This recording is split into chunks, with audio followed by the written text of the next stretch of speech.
এখানে রোজার ভিতরে খুবই খারাপ অবস্থা, প্রায় 40 থেকে 1 ঘন্টা এতটুকু সময় ধরে দাঁড়িয়ে আছে এখানে।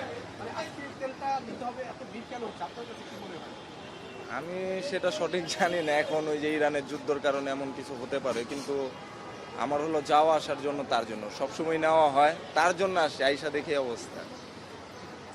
এই প্রায় 1 ঘন্টা যাবত ওয়েট করতেছি আসলে।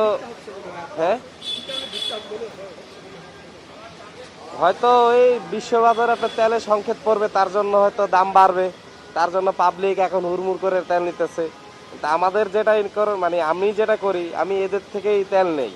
আমার তেল হলো লাস্ট পর্যায়ে, আর সাপ্তাহিক ছুটি আজকে, তার জন্য আমি তেল ভরতে আসছি।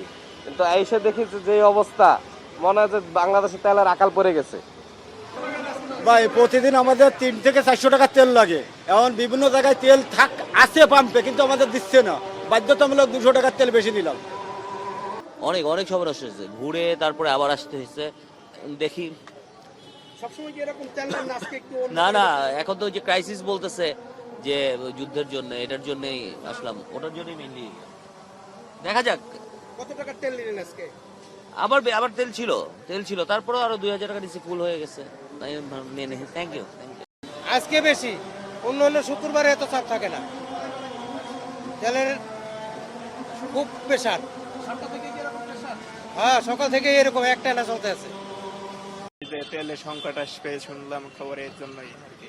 আচ্ছা আচ্ছা, সময় নষ্ট হলো কেমন? সময় আপনার 2.5 ঘন্টা ধরে দাঁড়ায় আসছে গ্যাসের পাম্পে তেলের উদ্দেশ্যে।